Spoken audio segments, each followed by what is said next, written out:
guys want to get some coffee or something? Can I get a cup of coffee? Black? Can't you see we talking? White? Even little kids in Mexico drink coffee. Well, I'm not a little kid in Mexico, okay?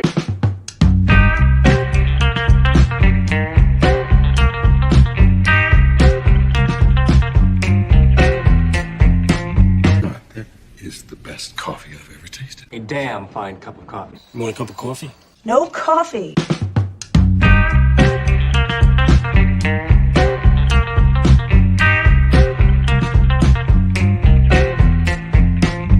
Coffee drinker, huh? Maybe we could grab some coffee? Coffee, coffee, coffee, coffee, coffee, coffee.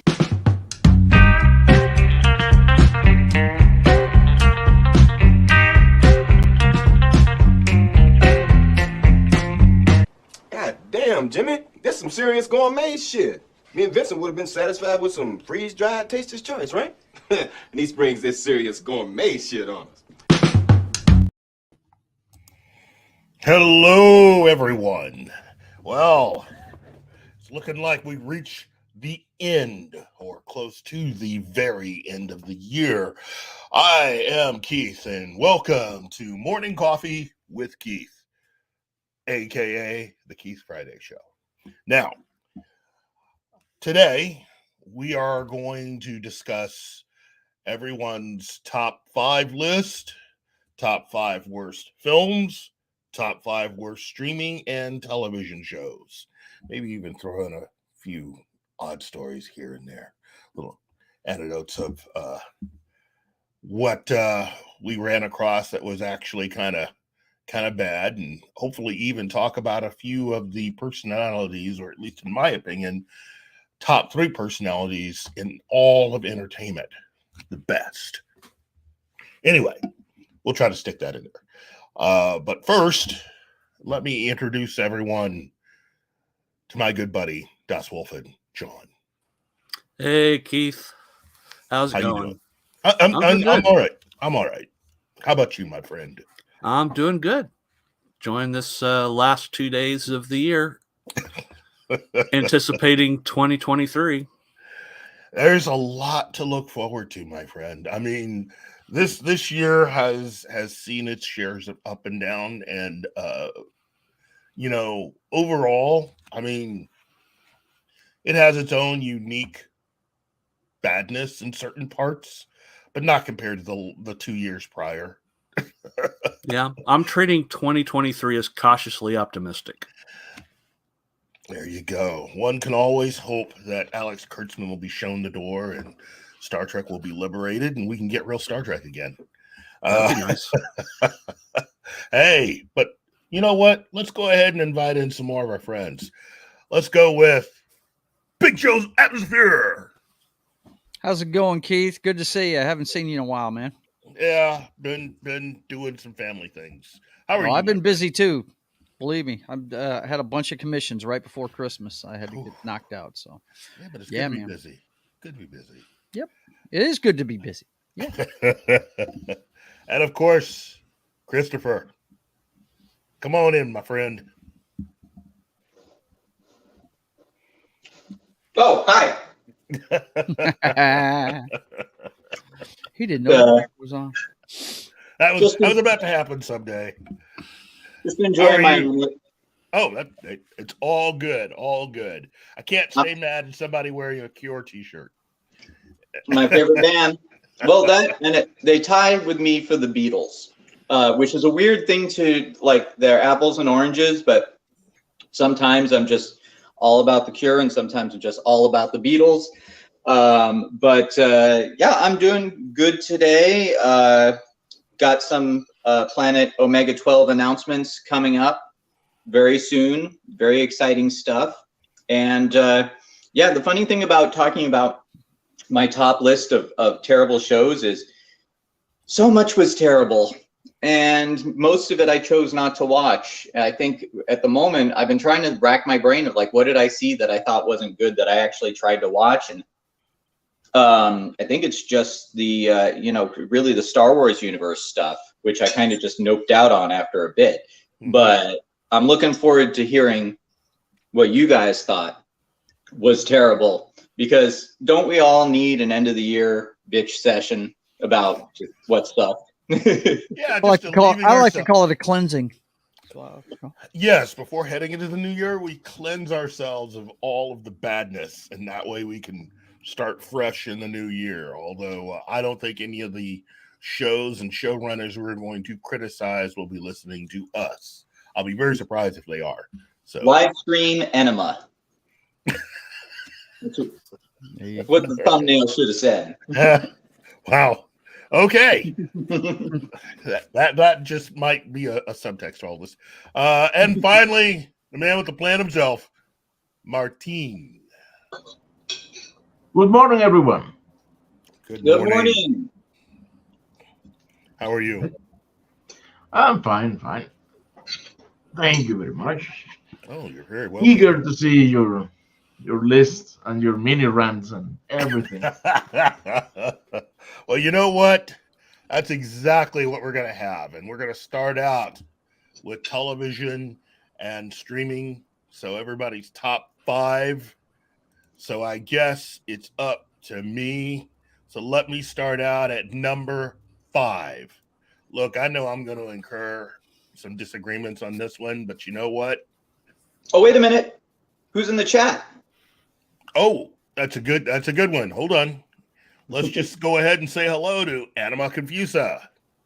Lord I don't Bob. have my weights, so in the private chat you have a list.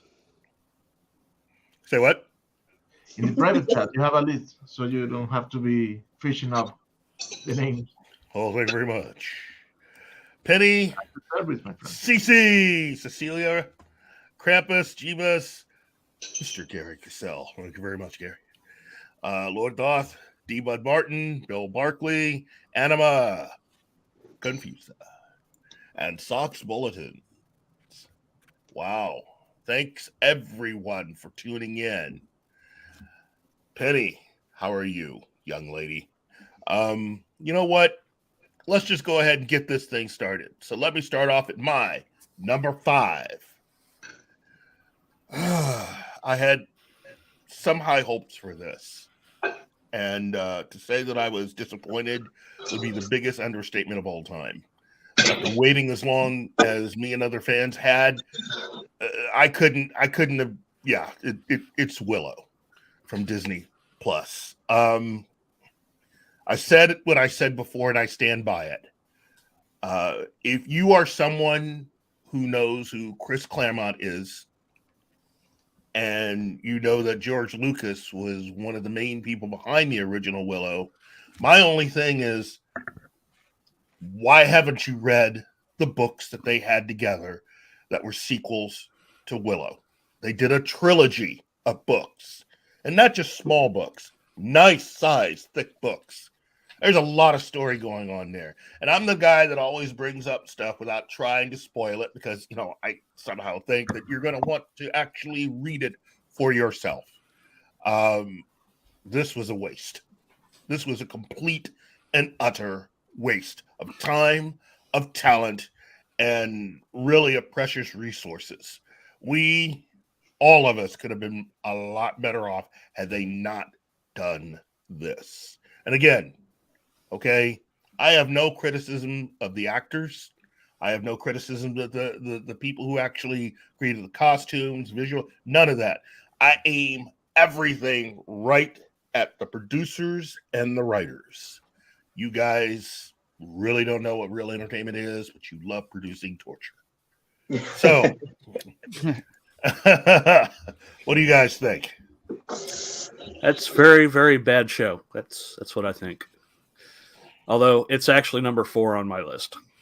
Oh, I want to say, I didn't know that there were Willow books, and I think just to kind of, if I want to slant this show in a positive direction, I think that if Lucas, in particular, did anything that I think is underappreciated but really worth noting is that, he grew up reading, not just being inspired by, like Flash Gordon or Tarzan or that sort of thing, but reading science fiction, which was, if you were a science fiction fan back when he was a kid, that's mainly how you got your fix, was to read.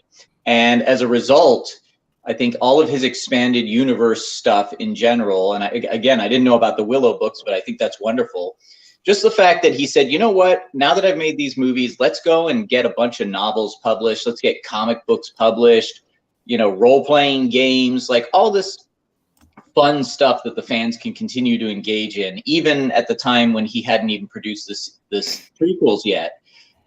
I had a great time reading the Timothy Zahn books that were supposed to be the sequels to Star Wars. And the Dark Horse comics, which was, again, a different continuity. It was just, and I think that's something that a lot of fans don't recognize or haven't delved into fully, but it's really worth it. The fact that there's so much literary material out there based on this stuff that you can have fun with. And you can go and find it. And these people who, like you said, they don't know how to make entertainment, but they do know how to make torture.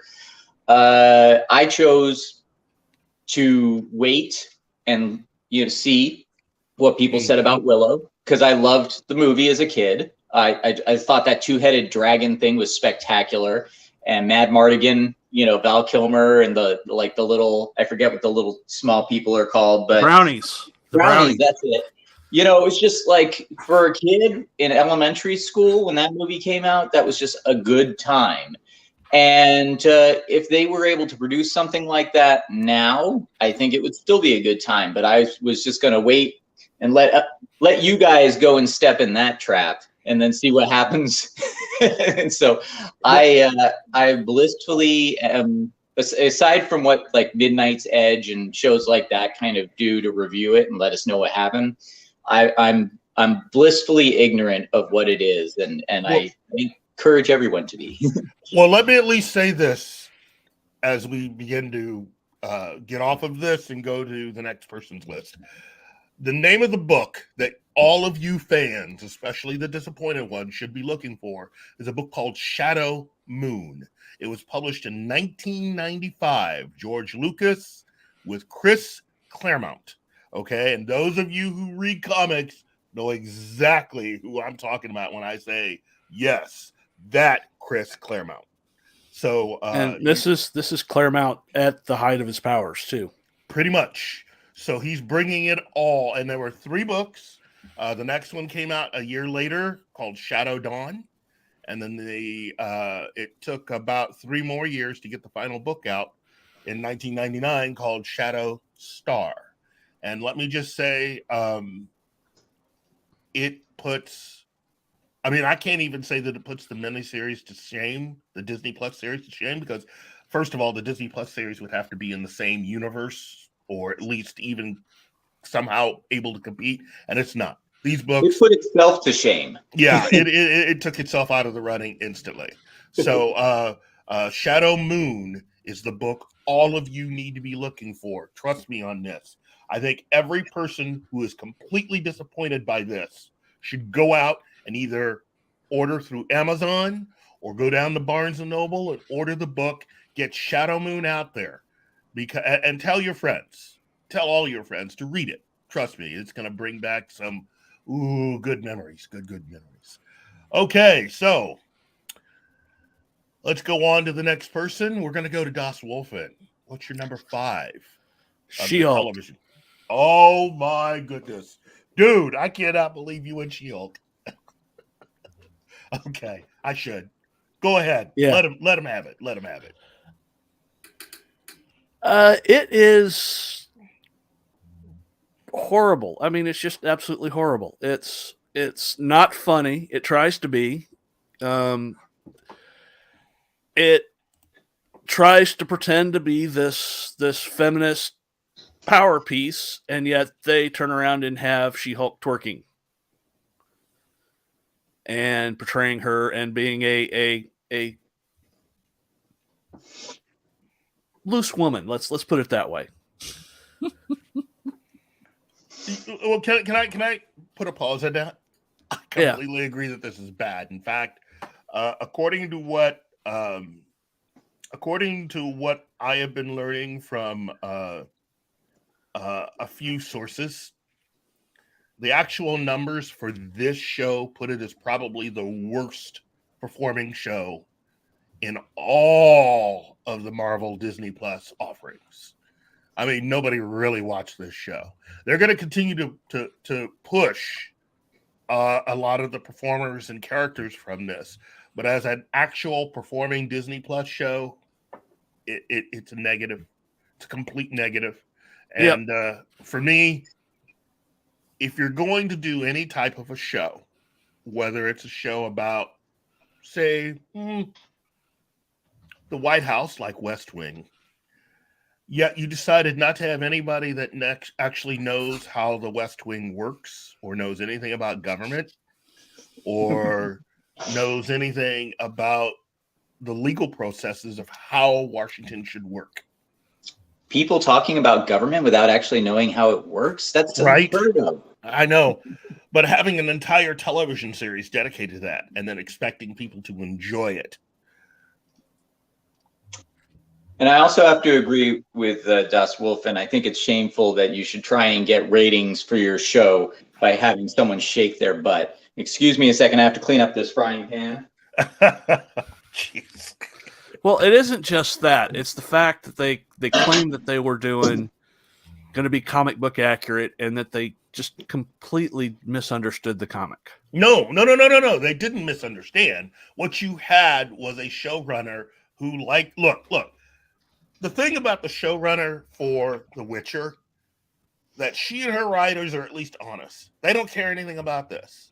And none of the people that worked on this had ever really read the comic. Okay?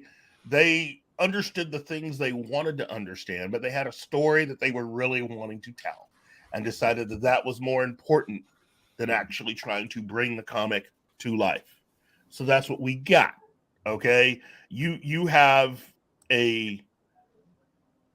someone like Jessica Gao who believes that what she and her writers really feel deep down is more important than giving a comic book accurate portrayal of the character. And in their terms, as long as they at least have one thing that matches from the books, then that's comic book accurate to them.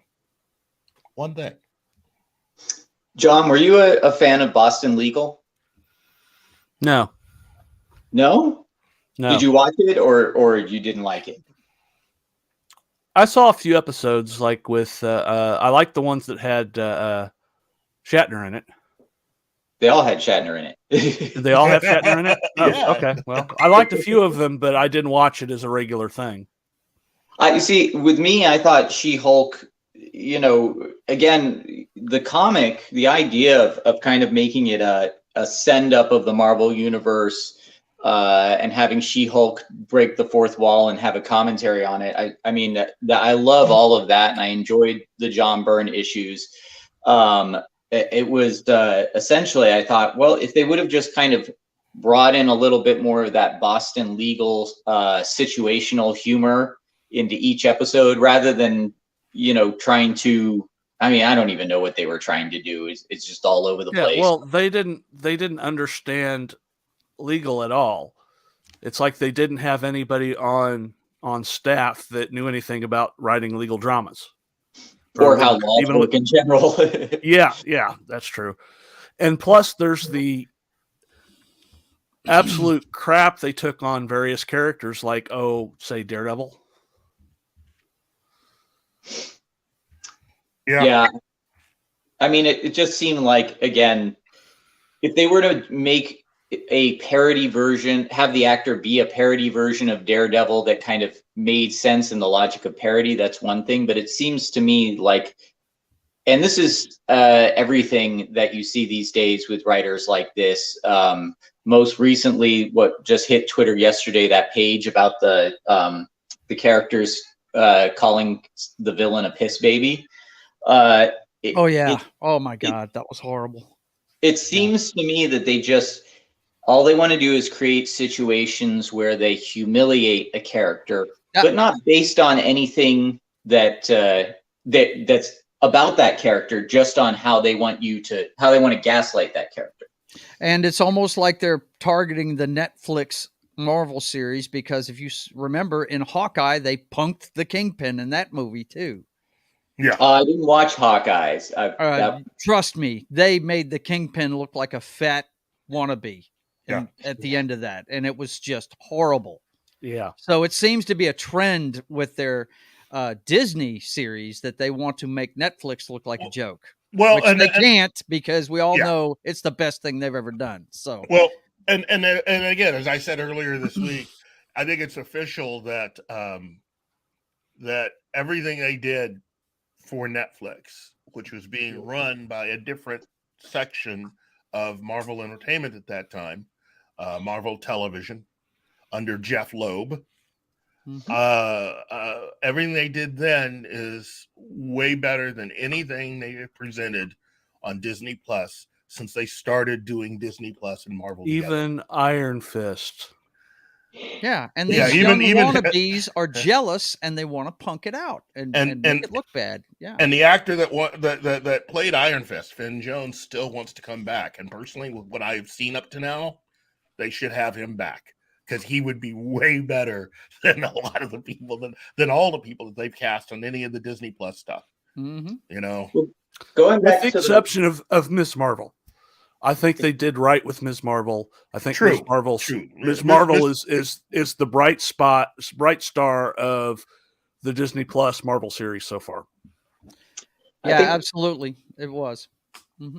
One of the things about how they write characters to humiliate them, though, this is just a trend I see in youth in general, which is, you know, instead of addressing something real, something that might be challenging to take on or even a risk to take on, they go for the same straw man over and over again, not only because that's all they know how to do, which isn't anything, but because to them it's a zero risk prospect. They don't feel threatened. They can only attack things that they don't feel threatened by. They can pretend to feel threatened by it, but that's how they make themselves look large, is by just taking on, you know, straw man punching bags. If they were to actually address a character like the Kingpin on the terms that he was created on, they would fail miserably in their task. And I think deep down they know it. Mm-hmm. Wow. Very good. Very good, Christopher. Hey, Joe, you're up, my friend. Oh, number 5. We're talking streaming shows and stuff like that. Oh, Interview with a Vampire.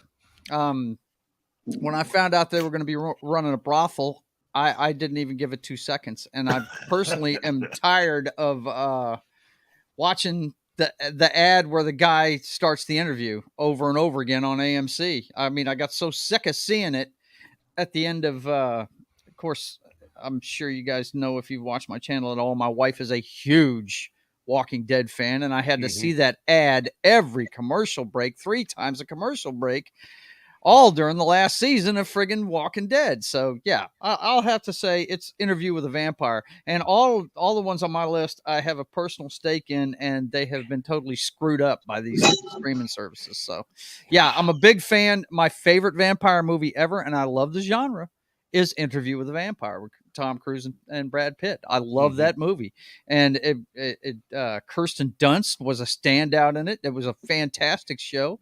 And the book, if you haven't read it, it's about the only thing by Anne Rice that I get into, because man, I tried Wait. I'm just saying, I tried to read Sleeping Beauty, and I was like, oh my God. Wait. You never read The Vampire Lestat? Yeah, I did read that. I'm talking about that line, that storyline. I can get into that. It's just some of the other stuff she's written is just way out there. But yeah, I've read Lestat. Yeah, heck yeah. But yeah, AMC totally screwing this property up. It's just horrible. Well, let me just say this: if you are an Anne Rice fan and you were looking to create a television series, it probably would have been a much better investment to turn The Vampire Lestat into a television that could have gone on forever, because that's like it covers so much, and it sure does. To me, The Vampire Lestat was really the book that added all of the stuff that they were missing in the vampire lore that Anne Rice was doing. It filled in all the gaps. It told you how all the vampire stuff worked, and it gave you a journey from where Lestat started. Right, and it actually made you feel for Lestat, yes. which in the first book, he was a total ass, and you didn't really understand why until you read Lestat. Yeah, but that is really the inside thing for the book. Interview with a Vampire was really a smear campaign against Lestat, and you learn that the reality is Lestat really wasn't that bad. No. And when you meet the real Lestat and you see his story, it's you can kind of see where they even took just a few. I'm not saying they did take a lot, but you can see where, a lot of other television shows and movies took a few notes from what Anne Rice had done. But the Vampire Lestat is like all 3 books of the Lord of the Rings in one story, and it's about a vampire. Yes, and the movie they made, Queen of the Damned, that's just part of it. So it's not. I mean, I enjoyed it, but it's just a part of that book. It's not the entire book. No doubt. If you watch the movie Queen of the Damned as something outside of Anne Rice's lore and just take it as what it is, which is a good movie. Low budget rock opera. Right. The music is phenomenal. Yes, it is. And I think that even though he's not blonde, I thought that Stuart Townsend made an excellent Lestat. Yes. But it was hokey and it was goofy, but if you take it on that front, it's fine. I am a huge fan of those books as well. Don't read her erotic stuff, because oh my God, I got about 10 pages into Sleeping Beauty, and I was like, oh my God, no, this is not for me. Good Lord. Nope. As a goth teenager loving Anne Rice vampire novels, I picked up, I don't think it was Sleeping Beauty, I think it was another one. I picked up one not realizing that she had gone into that genre of writing, of erotic writing. Wow. And I was just like, I got halfway into it and I'm going like, I don't think this is the reason I got into Anne Rice. Yeah. But I will say, she wrote a book, 2 books. One was a book, I forget what it was called, but it was about a genie, a djinn. And another one she wrote was The Mummy. It's like she tried to Ramses the Damned. Ramses the Damned was excellent. It was really good, and it was like Anne Rice was kind of trying to go through all the Universal monsters. Right, that's what I was thinking when I saw the titles of the books. Now, Ramses the Damned that's safe for. It's excellent. Yeah. Okay. Good. It's really good, and Ramses the Damned. You understand? I'm gun shy after reading the first 10 pages of Sleeping Beauty. Ramses the Damned also is mentioned in the Vampire Lestat, so he's in the same Anne Rice universe in that sense. But and what was the genie one called? Because that one was really cool as well. Well, to get back to Keith's point, after hearing this, AMC really screwed the pooch doing this show the way they did. It sounds like they could have done the entire Anne Rice universe if they'd have started at the beginning with the beginning of Lestat, it's disappointing. It's disappointing because it's great. It's great stuff that you could make some great TV series out of. Yeah. This goes to your boy Zach's point where he said, you get people going like, oh, Interview with a Vampire. I love Interview with a Vampire. And you realize that what it means is they've heard of it. These people read the WikiLeaks. They don't understand the core of what, essentially, I think if you adapt anything, you have to start with the foundational core of values that story is coming from. Right. And, just to set, like you said, to set it in a brothel, it says more about them than anything else. As soon as I heard that, I was like, that makes no damn sense. They're trying to stay out of the limelight, and they're going to run a brothel. Give me a break. Come on. Well, essentially what it is this. They're not comfortable with addressing slavery on the grounds of the historical grounds it is actually on, because if you read the book, she's very real about what a plantation was. Absolutely. And she doesn't sugarcoat it or try and justify it. He's just like, this is who I was in this era. Right. And they're very shy to tackle that. At the same time, they think they're all progressive and sex positive. So like a brothel makes sense. No, it doesn't make sense at all. It makes no sense at all. Yeah. So it's one of those things where it's just, again, it says more Can you about imagine Lestat from the books running a brothel? That place would go under in a week. He killed the staff. Come on, man. Yeah. Well, now, Martine, how about you, my friend? What do you have? Ooh, what do I have? Well, first hand, I have a disclaimer to all of our viewers. Please do not feel attacked personally, because I know you're great, but we always should say this thing. But we like what we like. You like what you like. We may be on accord, or maybe not. It doesn't matter. Friendships are friendships, and you are still the best chat there is. And about the selections, well, I have a list for TV shows and a list for movies. The list for TV shows, I had to struggle to reduce it to 5, and an honorable mention. And the movies, I only saw 4 that I didn't like it, because I've become so selective with movies as of lately. And I would like to start with my honorable mention for TV series. Is the new Witcher. Why honorable mention? Because it has been canceled. The show, there will be no second season, but I haven't seen it in its entirety, so I can only put it on an honorable mention. And my number 5 series is the pamphlet of Boba Fett. The pamphlet of Boba Fett. I love it. Okay, I like that. The pamphlet. Yep. The pamphlet is number 1 on my list. By the way, Mark. I'm glad you brought it up, because it was number 4 on mine. Well, I have to say, no, it's my list. The order of my list does not obey any objective measure. It's all subjective and personal, by the grade of as how offensive I found it to my to how close the franchises were to my heart. Mm-hmm.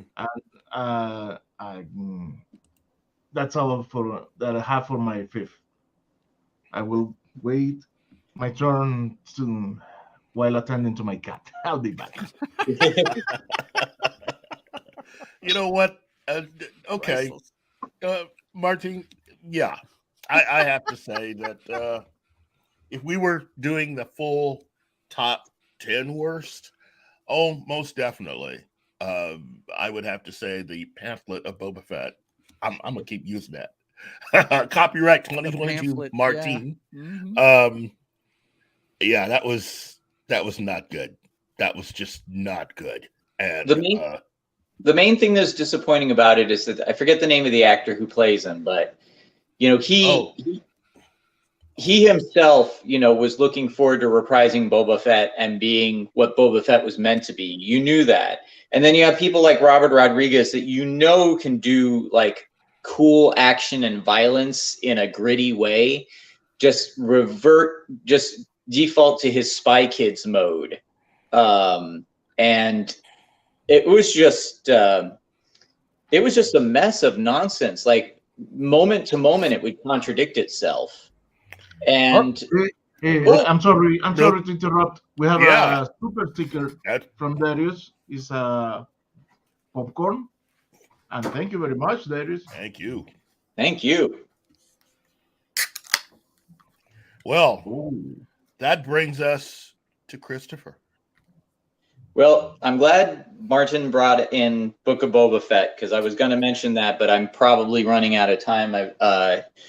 But I will say, actually, I'm only going to mention the one show that really kind of disappointed me more than anything else, which is Obi-Wan Kenobi. I thought, whatever Ewan McGregor is like in real life, and he certainly is putting his foot in it a few times, I thought his portrayal of Obi-Wan Kenobi in the prequels was pitch perfect.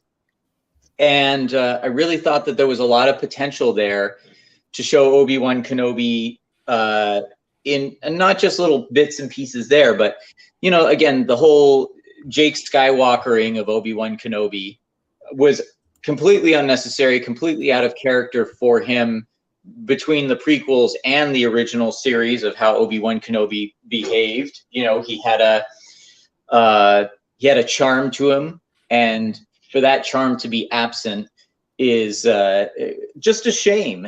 And especially with such a flat, uninteresting story that again works against canon, it would have been great to see him maybe get called away, for adventures outside of Tatooine, but, with the knowledge that Luke would be back there, and maybe see him, interact more with Yoda, interact with Ahsoka, maybe work behind the scenes to set the stage for when Luke was ready. There's so much that could have been done there. There was a little bit of comedy. I think I mentioned that before. Maybe we weren't live when I mentioned it another time, but there was the accidental creepiness of Obi-Wan Kenobi towards Leia when he just goes, "You're 10 now, but you won't always be." It's like, oh, that came off wrong. Yeah. I had blocked that, and oh my goodness, that was so wrong. And there was a great meme, though. It was again, Leia asking Obi-Wan Kenobi, "Are you my father?" And then it switches to a photo of where's the Amidala's, the actress? Doesn't matter, but it's like from a Vogue photo shoot, and it's essentially her lying there with nothing on but like a little blanket in front of her, and then it cuts back to Obi-Wan Kenobi, and he just goes, "No, but I wish I was." We have to address contribution from Mr. Trickletron. Please. $2 Thank you very much. Thank you. And popcorn. Are we gonna play something? Oh yes. Oh yeah, we owe two. Sorry for Darius. I completely forgot them. So I will have a long one present for the both of them. I'll chase him round the moons of Nibia and round the Antares maelstrom and round perdition's flames before I give him up. Hell yeah. Good scene. Really good scene. Well, you know what? That brings me to number 4. Well, before you go to number 4, I'm going to say goodbye, but thank you for letting me say that. Go! You can't go. Bye, All Chris. the cats are going to die.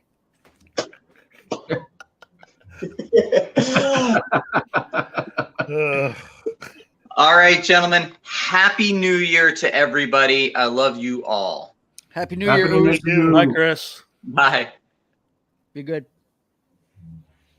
Okay, well, number 4 is something that's already been brought up. Okay, and that was She-Hulk.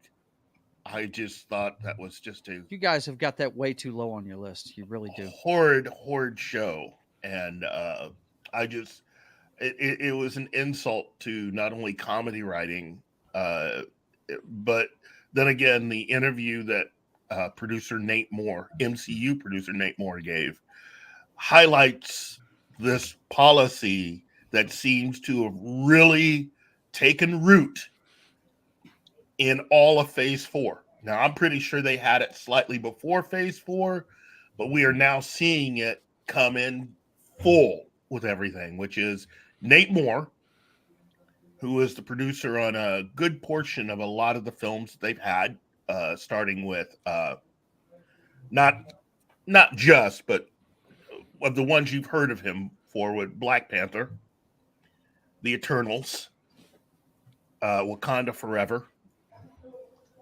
gave an interview, and he said that it is their policy not to hire fans to be in the writer's room, to write scripts, to do other things. Now, remember, for all of you who started out at the beginning, especially those of you who were comic book fans, you actually thought that Kevin Feige and his team were just going to start translating a lot of these characters and putting them out there.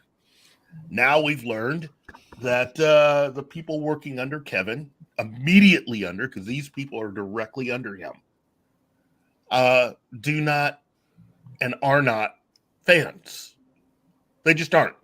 And that's the one thing that a lot of us are going to have to understand. Even though if you look up Nate Moore, you Google him, that's all over what it has. When you look up any information about Nate Moore, he talks about how he's a comic book fan. And all I have to say is bull hockey. Any true fan wouldn't be doing even half the stuff that you're doing, Nate. If you are a fan, you are a fan of the way Marvel Comics is right now. And to me, you might as well not be a fan. There is no way, after we've just gotten through celebrating the centennial of the birth of Stan Lee, that you can tell me that any of this stuff would be good for Marvel and for Stan. I'm sorry, I'm not seeing it. I'm seeing nothing here. All I see is unmitigated greed.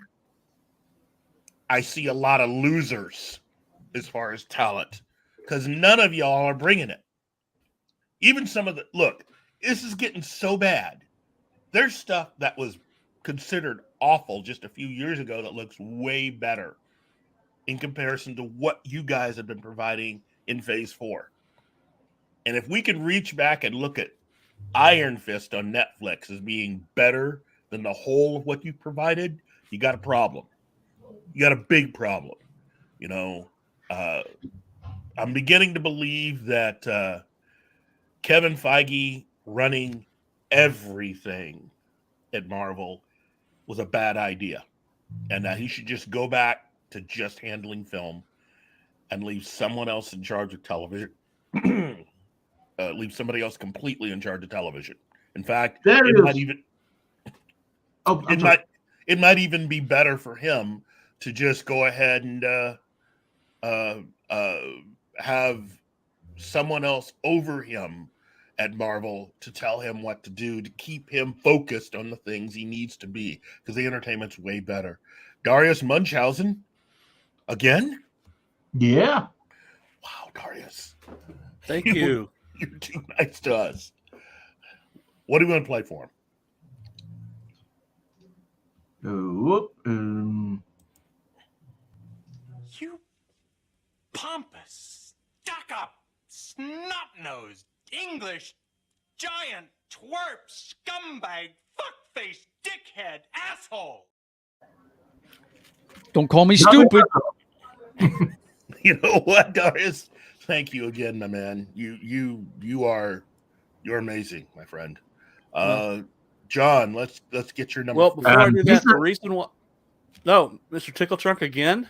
Wow. Yeah, they're on a race. They're attacking you like they did Clobbering Times last night. Clobbering Times, man, we just avalanched him with a bunch of super stuff last night. It was fun. And for you. I'd buy that for $1.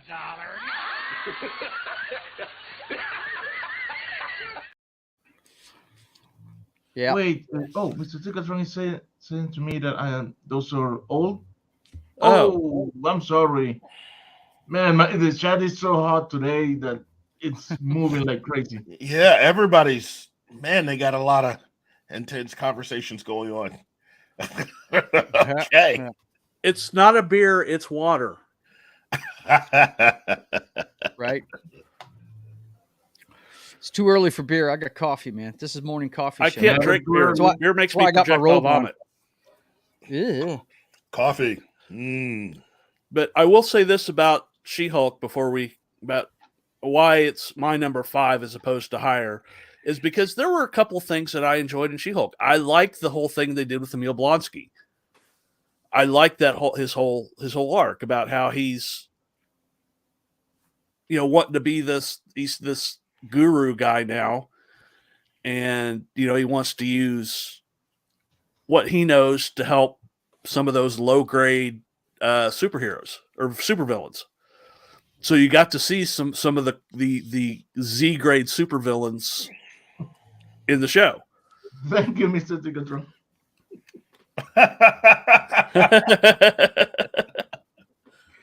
I know I'm an amateur. I have never said otherwise. Well, you know what? Here, let me play this one for Mr. Tickle Trunk. Fascinating.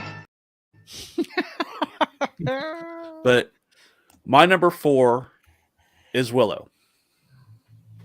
So we just traded. Okay. Yeah. I was fixing to say, you're going to see a lot of trading in these lists. Yeah. Yeah. It was a bundle of disappointment. Oh, I mean, I love that expression. A bundle of disappointment. Yeah. That's all it was nothing but disappointment. From the fact they made Mad Mardigan a deadbeat dad. As soon as you guys said that, I didn't even give it 2 seconds thought. I'm not watching it. Yeah. As soon as you told me that, as soon as I heard that in the reviews, I was like, no, not watching this. Yeah. And the main characters are in a lesbian relationship, which is fine, except they make it a big part of the story. It's instead of it just being there, it is what they are. Wow. And the only real bright spots I can come up with are the brownies.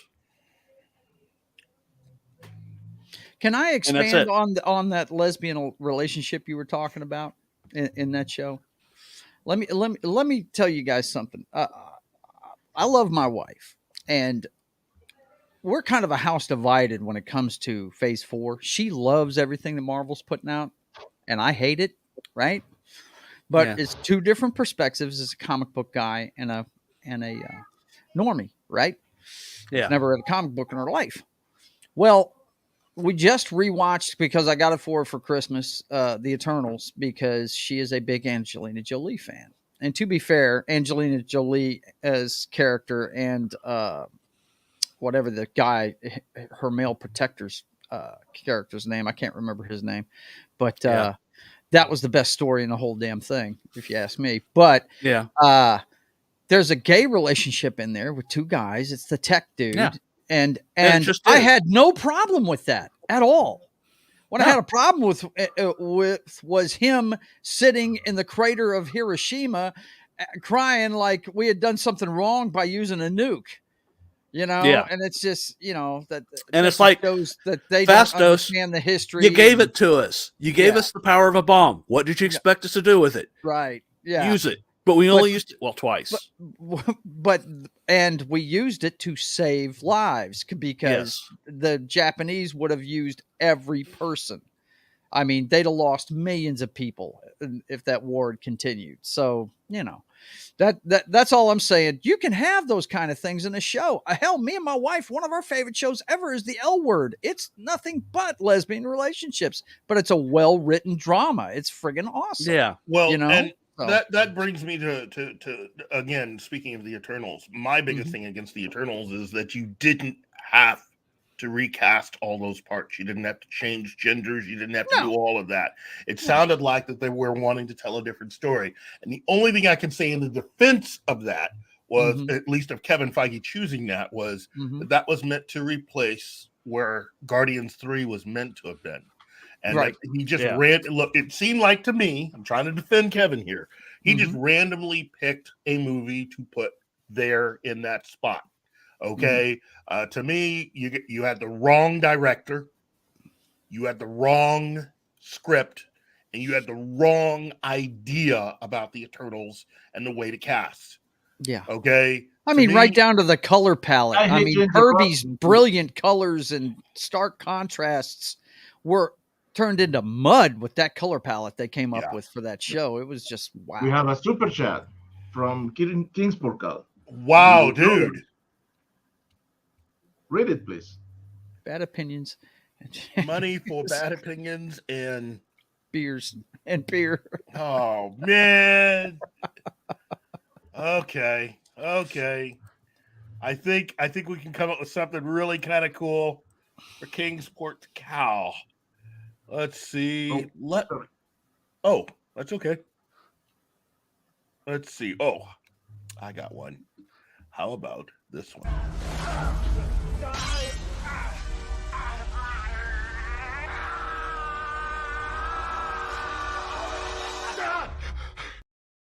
Now you're tapping into my stuff, man. The atmosphere. You know, that definitely could easily, just on a side note, that entire story could be a television series if you do it right. But that's just me. Mm-hmm. Yeah. You know, trying to, Anyway, so Joe. Sir. What's your number 4? My number 4 is The Rings of Power.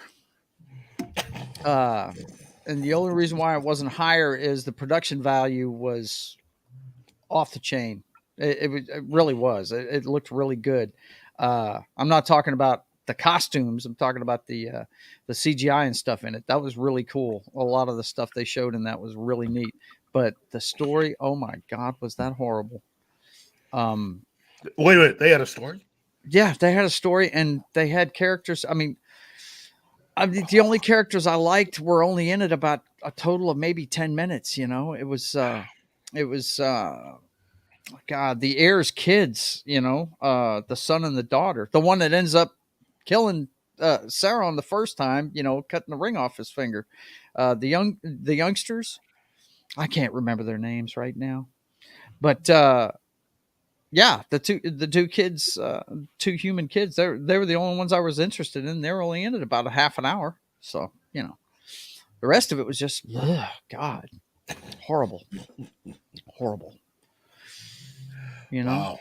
I again, I said it before and I'll say it again. I think a lot of this stuff is just going to be on everyone's list. I think a lot of us have some of the same stuff, and we're going to hear a lot of repeats because those shows were just that bad.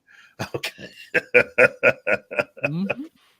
Lenny and Squiggy were the brownies in the movie. Willow? No. That was not David L. Lander. And no, that wasn't that's 2 different actors. One of which I think the one that you're thinking was David L. Lander. Yeah, that was Kevin Pollak. So okay. I think, are we ready to move to number 3? We got Martine. Oh, Martine. There we go, Martine. No, I don't even being taken in consideration. Oh, I'm sorry. That's my bad. Oh, the pain. So, well, number 4. First, I have to ask for your forgiveness. I reconsider, and I in fact have a number 5 movie that's bad, but it's so bad that make me laugh, so it's kind of good. I don't know, and it would be Morbius. Then moving now to the number 4 movie, and I'm gonna get a lot of flack for this. We're on series. Yeah, we're on TV shows. Oh, TV shows. So it's I will have to go with She-Hulk. Man, I'm sorry, Kingsport. I know you love it, but I didn't. Not one bit. Yeah. I think it's pretty safe to say that if there was one show that I think we could all agree was just pretty bad, it seems to be She-Hulk. And according to the ratings, that is probably the worst show on Disney Plus prior to the release of Willow. And the actual ratings on Willow are worse than She-Hulk. So, yeah. Oh, wow. Okay. Well, that brings us to number 3. Ooh, that's a lot to take These in. guys, man. Ooh. My number 3 is probably going to get me a lot of hate. Don't care. Big fan of the character. And to me, it got done dirty. I think Gary and I both had a reaction to this that was not favorable. I know where you're going. And that was Moon Knight. Yep. Moon Knight was just awful. They wasted what should have been the Batman for the MCU universe to just basically tell a story about a guy who's kind of and it made no sense. None of it made any sense. Hey, but they at least unveiled a brand new female hero. That way they could move forward with that instead of, the Batman of the MCU. Oh, and part of the reason why comic book fans, if you don't know, were a little pissed is that the main personality in Moon Knight in the comics is Mark Spector. Yeah, he's the rich guy. He's not a loser who hangs out in museums. He is the Bruce Wayne personality. And they changed it that much because to me, how does a loser be able to afford to travel around the world? Yeah. I mean, it time consuming, costs a lot of money. You got to have documents. I mean, there's a lot of world traveling on that show, and that guy could not afford to do that kind of traveling. Just saying, if you made him the Bruce Wayne, that's answered. He could go anywhere he wants. Just saying. Anyway, what do you guys think? Oh, I agree with you. That's number 3 on my list too. That's an honorable mention for me, just because there's so much bad out there. Yeah, I can't agree with you anymore, man. That's exactly what I would say about it. That's a badass character that they totally screwed up. And there were some positives in the series. I think I like the whole thing they did with the Egyptian afterlife. And, yeah. That was, that kind of stuff I liked. It's just the whole way they treated Moon Knight just shout on everything else. But it still wasn't bad enough to beat She-Hulk, in my opinion. True. I get that. But you know what? You could have had a really cool character with the lead female and not turn her into a hero, okay? Yeah. You could have made her someone who was a nice associate. Because that's the other thing. I think they cut out several characters that were helpful to Moon Knight because he had a whole list of, again, you know how Batman has Alfred and various other characters that help him. Well, that's also what they did with Moon Knight. They cut out all of the additional characters. Yeah. So it's that wasn't Moon Knight. That was just somebody's. Imagine if Netflix had done that series. Oh, jeez. Imagine. It would have been bloodier than friggin' Daredevil. The worst thing is the 2 or 3 first episodes were good. The dynamic between the change of personalities and the lost time that was good, and then it went to hell. Well, but my thing is, I wonder if people would have thought it were good if it were the story of a rich guy who could be losing his mind. Yeah. The only poor one that he has is the character that they left out, who they hinted at. Okay, of the 3 dominant personalities that Moon Knight. No, he was in there. He was the driver for. Yeah, so he was there. He just wasn't. Scene. Yeah. Yeah. Mm-hmm. So they screwed that big time. They screwed up the entire thing, and they took what. It's hard to see how that character has lasted all these years with the fan base that it has just by watching the Moon Knight miniseries. And again, it takes me back to what I said before with Nate Moore and a lot of the people under Kevin Feige. This is their belief. They do not see having any fealty and familiarity with the source material as important. And that is way different than how Kevin Feige first explained how Marvel Studios would run. Okay? Again, I'm not trying to be the bad guy here. I'm just saying, Kevin Feige, around the time of Phase 1 and the interviews that he was given, is almost a completely different person than the person that is before us right now. You cannot argue that this is all part of the same thing. It's not.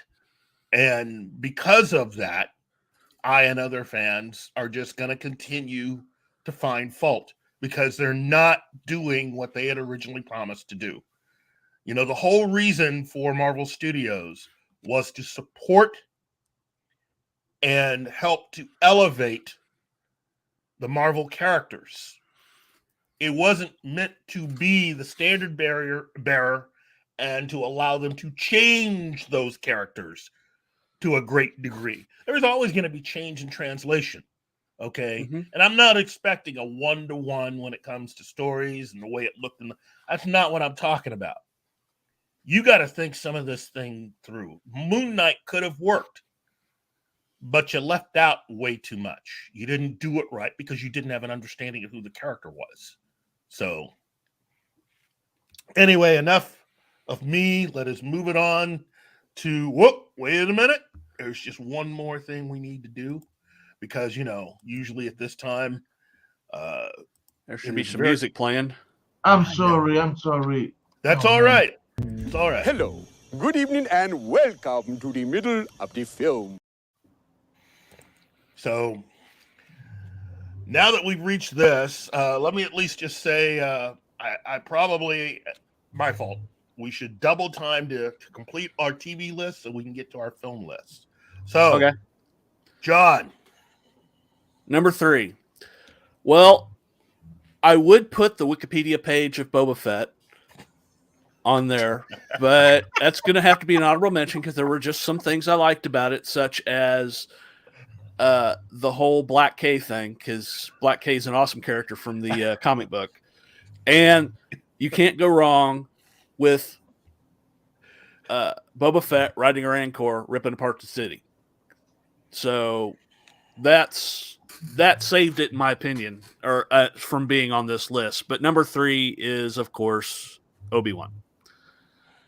They completely did this character dirty. They,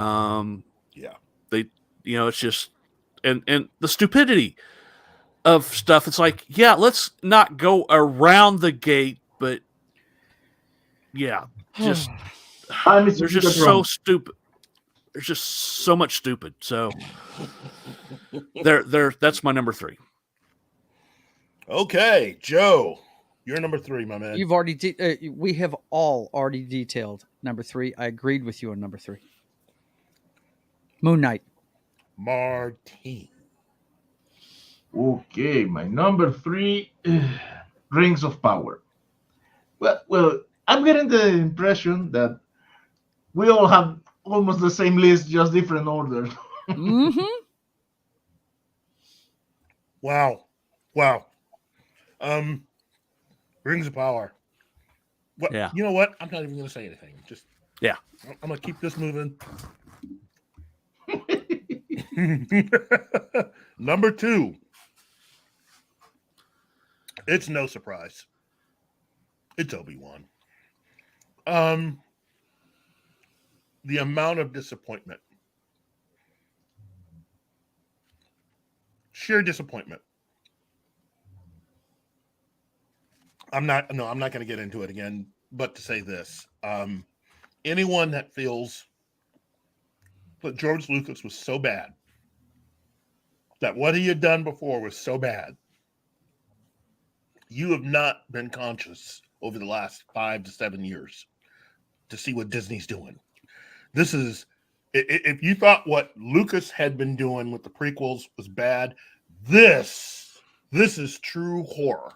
What they're doing to this franchise, to these characters, to this universe. These are not fans. Nope. The only saving grace is the animated stuff. Yeah. That's it. That's all. Yep. I wouldn't know about that because I don't watch the animated stuff. So, but I hear it's great. I hear the Clone Wars is particularly good.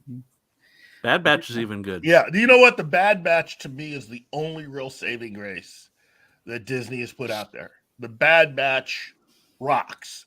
But outside of that, wow. Yeah. Look whose name's in charge of it. Don't tell me Favreau. Nope. No? Dave Filoni. Oh, okay. There you go. The other guy. Yeah. Okay. John still has faith in Filoni. Gary and I have lost faith in Filoni. I think Filoni is not quite a Janus personality, but he does what he needs to do to survive. Are you saying he's felonious? Oh, but a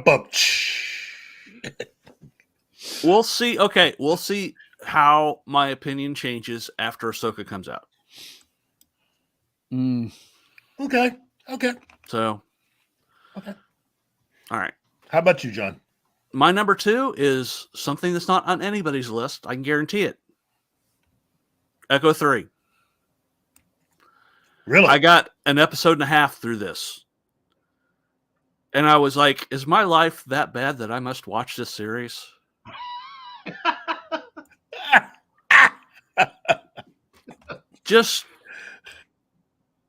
It's just bad. It's just horrible. I mean, it's like, okay, this is the year we got the Terminal List and we got Reacher. Okay? And then they come out with Echo 3 and you're like, okay, you can't even get the basics right. So yeah, I was just done with it. I was like, I noped out of it after an episode and a half. Okay. I hear you, buddy. Yeah, I didn't have that one. Joe. Oh, we've already talked about it at length, but just to let you guys know, I take it personally that they screwed this show up. I take it personally. They took the I hate to break it to you, Deadpool fans, they took the original fourth wall breaker, and turned her, and literally, I mean literally, in the last episode of the show, turned her into a Karen looking for the manager. Yep. Wow. So no, I have nothing good to say about that show. It's number 2 on my list, and they can kiss my butt. They ruined it. Okay. Martine. Number what? 2. Man, it has to be Willow. I'm one of those who watched the movie when it came out and was in love with it. I have always loved Willow. I always will. And this is this is an insult.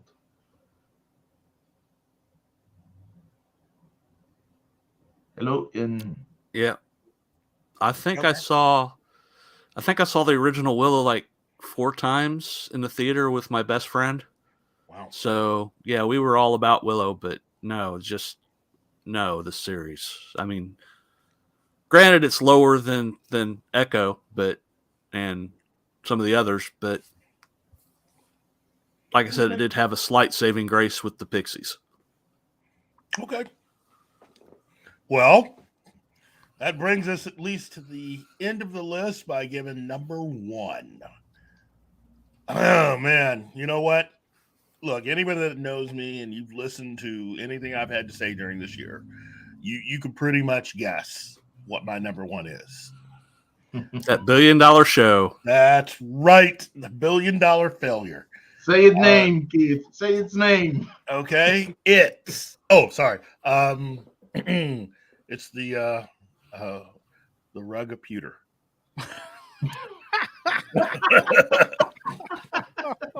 That's good.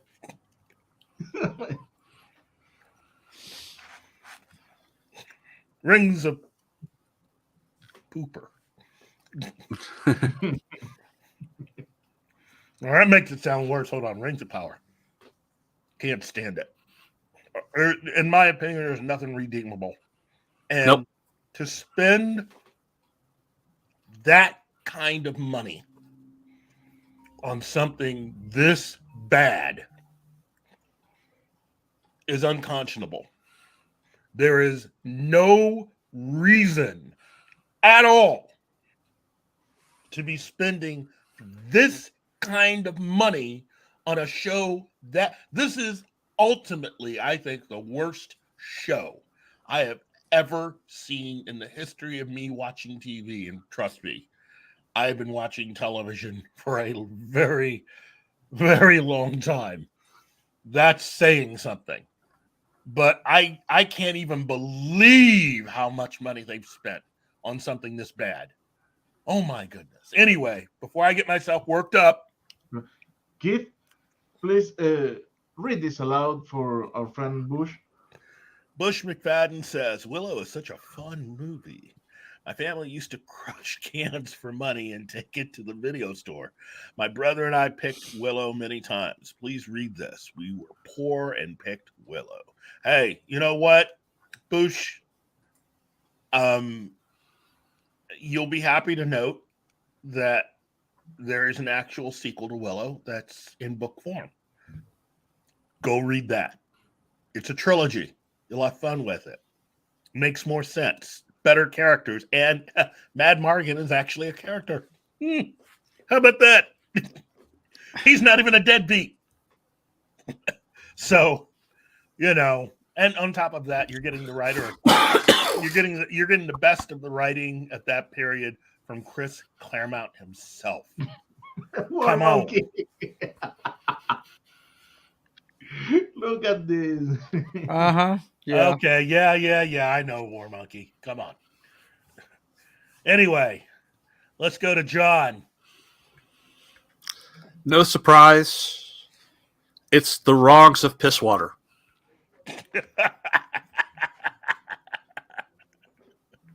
Oh, really? Yeah. That's just, they took a legacy, put it in the toilet, and took a huge dump on it. Oh my God. That's what they did with this. So yeah, we won't even, and I did watch the whole thing, and that was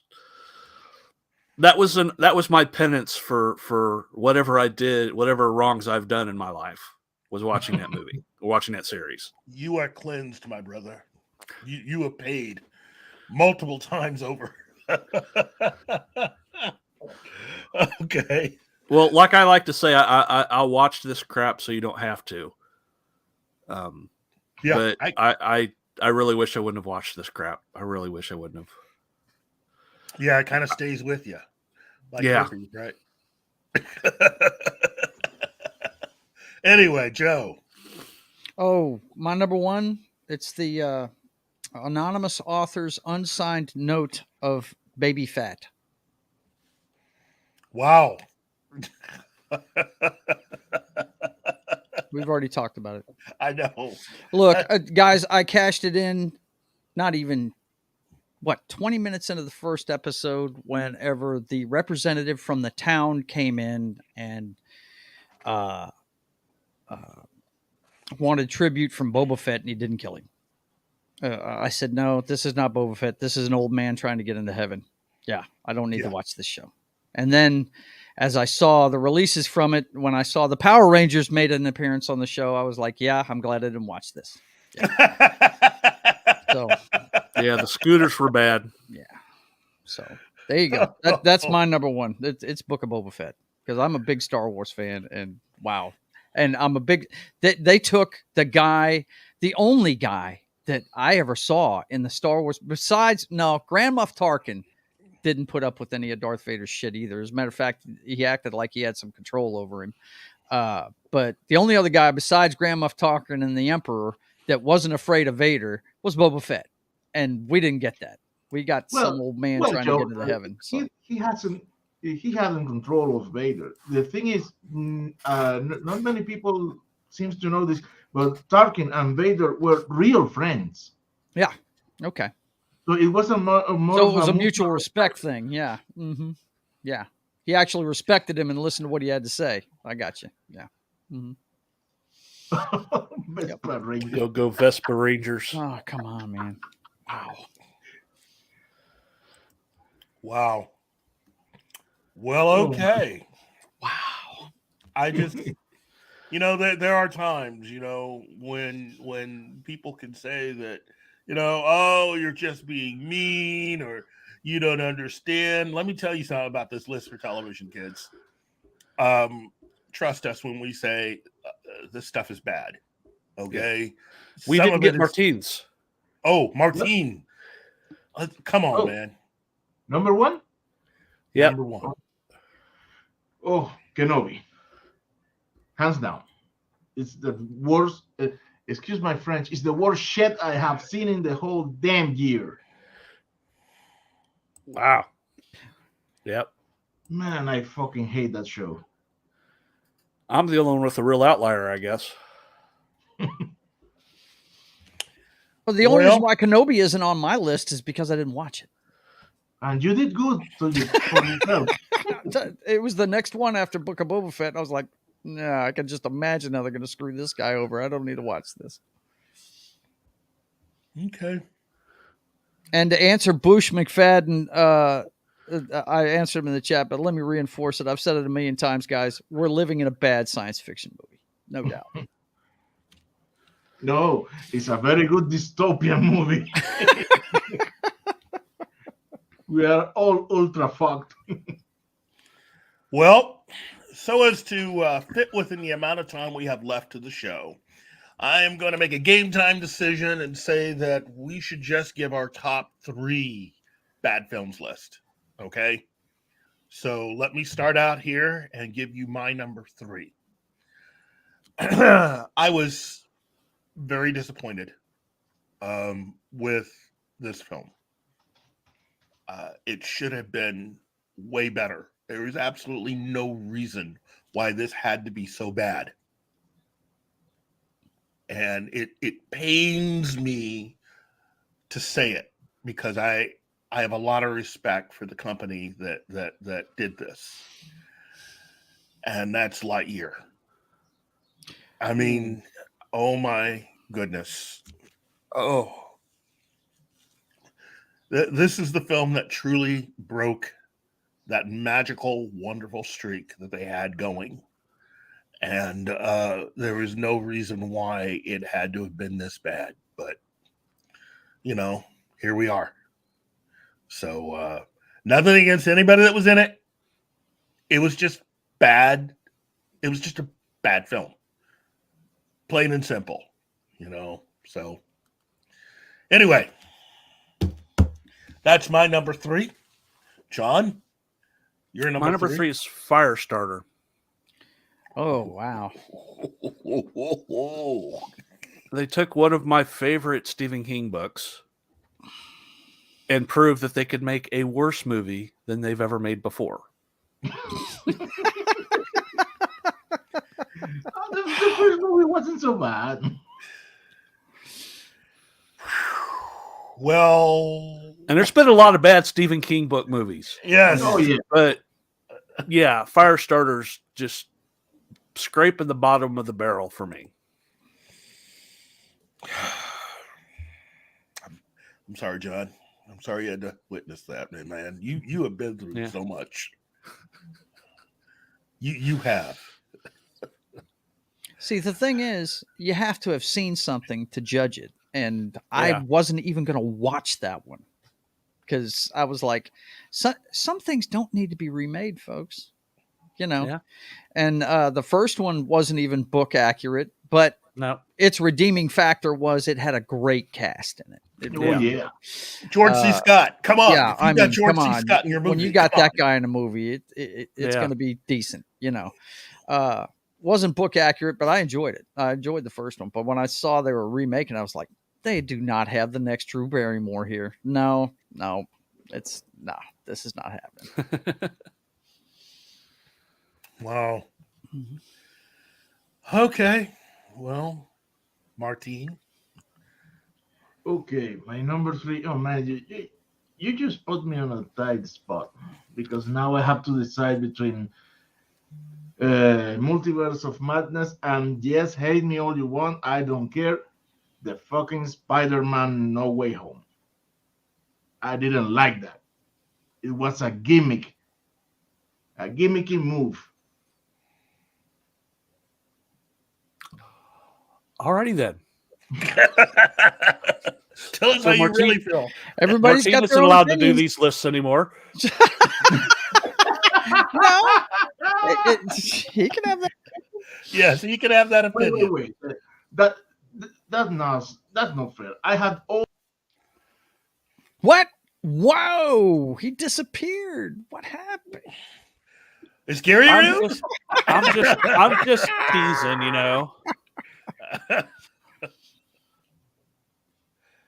Oh my! Scissoring and beyond. It's the ghost of Gary.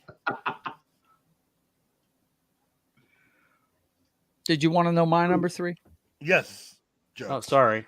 No, it's fine. No. Keith is the one that moved on to. Yeah, I'm sorry. I made a mistake. I was just flabbergasted with John's answer. Yeah. Well, I mean, it's understandable. Firestarter, I'm sure, was going to be garbage. But hot garbage. Yeah, right. Now, number 3 on my list of movies that were disappointing for the year that I actually saw and can actually attest to is Halloween Ends. Oh, really? And the only reason why it's not higher is it was kind of cool to see Mike just totally whacked by Jamie Lee Curtis at the end of it. It was pretty cool. But the whole movie, the movie on the whole, I mean, guys, if you haven't seen it, don't waste your time. It is some of the dumbest shit you'll ever see in a horror movie. I mean, I don't even mind giving you a spoiler about this. They parade his body down the street in Haddonfield, excuse me, to let everybody know the horror is over. Please give me a break. It was dumb. It was dumb. I'm going to top you with my number 2. Well, first, let me go through my number 2, and then we can get right to yours, my friend. Number 2. It's no secret what I thought about the previous movie in the series, and the fact that they had to bring in 3 other people and it still not be that good. Ladies and gentlemen, I present to you Jurassic World Dominion. Once again, you have to have seen it to give an opinion. I saw that. Look, the previous movie, I've said it before and I'll say it again. How does anybody that has kids stand there in that scene at the end of the previous film and let their child press a button to release a bunch of creatures who are going to go out and kill and eat people? And you look at that child and go, I can take them into my home. I can treat them as a daughter. Make them a part of my family. It's like, no. Had that been my parents, first thing that would have happened, they would have slapped the mess out of her for pressing the button. I mean, I'm sorry. That should have been a Carol moment. Look at the flowers. Oh, no.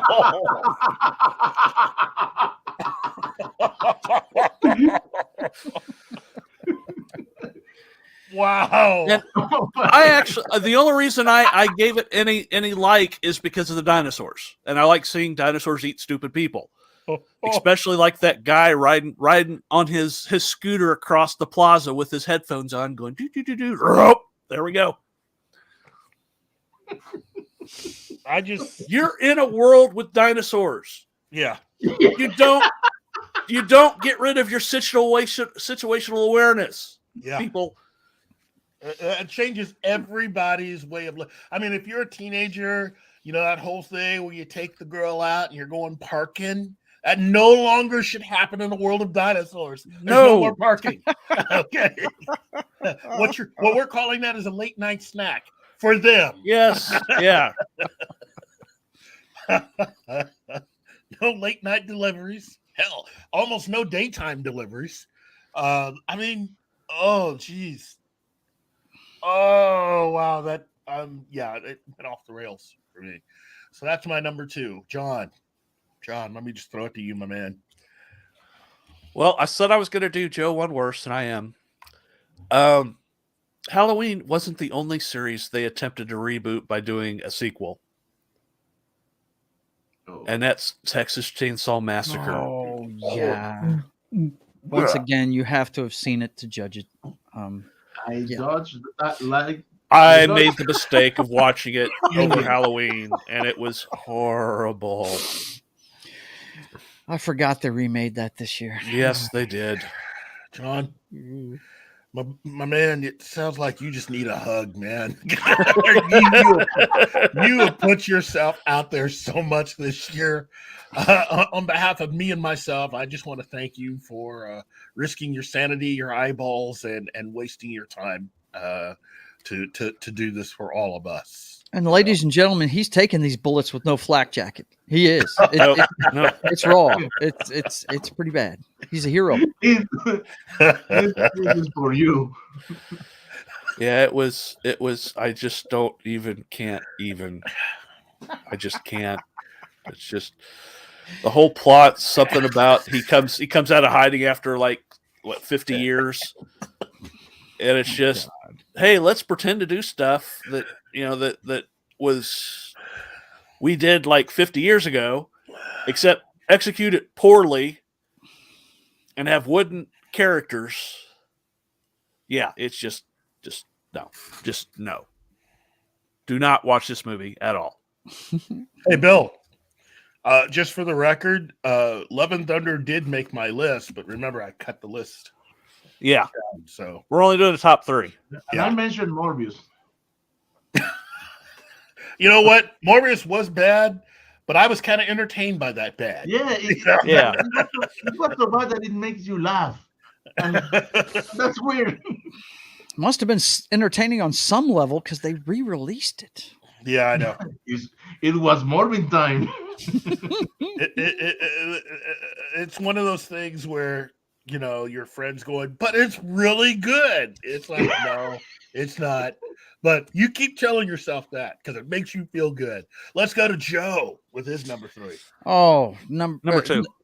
Sorry, more number 2. proof that these shows are not made for me. They're made for normies. It's Doctor Strange and the Multiverse of Madness.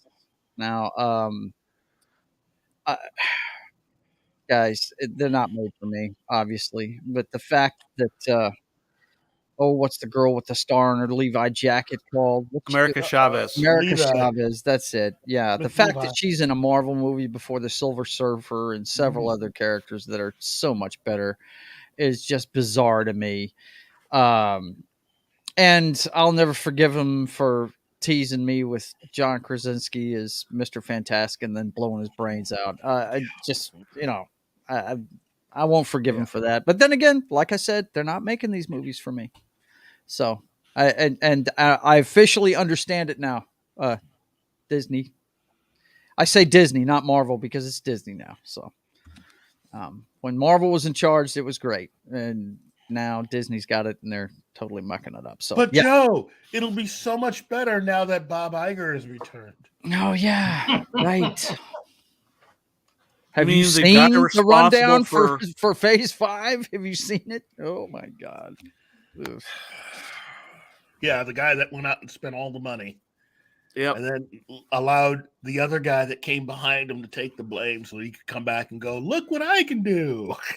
He pulled a Harkonnen move on them. Yeah. Okay. So, Martine.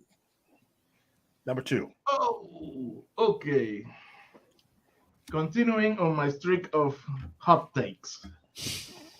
My number 2 is, at least for me, almost a literal number 2.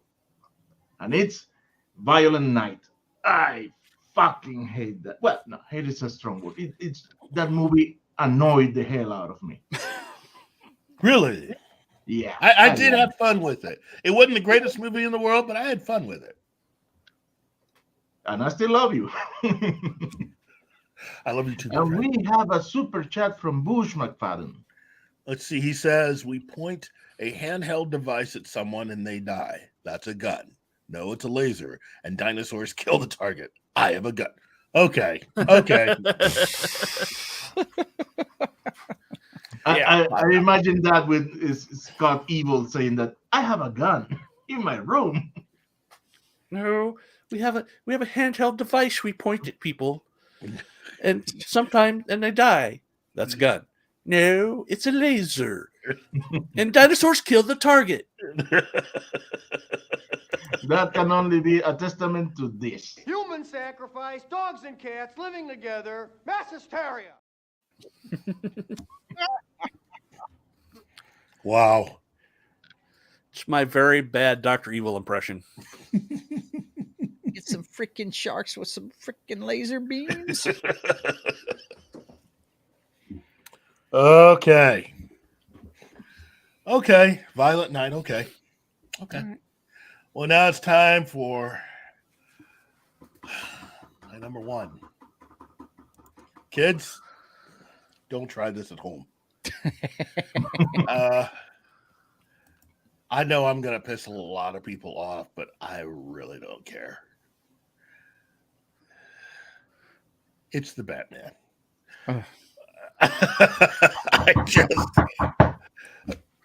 Hello. It's Batman's knocking on the door. Penguin, you in there?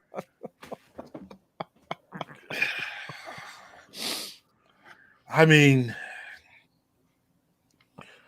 wow. I mean, this could have been a comedy. This was like one really long, really bad Saturday Night Live joke.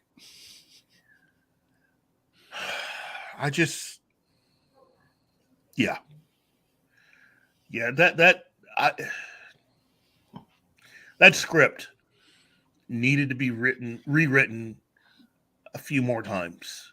Yeah. Could have been a good movie. Again, for those of us that know someone that has read Ben Affleck's script, and he chose not to make that and to write this. Excuse me. Bill, they're making a Penguin series because Penguin was a better detective than Batman. He had more answers too, apparently. The cop that told him what the carpet tool was a better detective than Batman. Well, really, both of them. Look, this is the Batman should have been subtitled Dumb 7.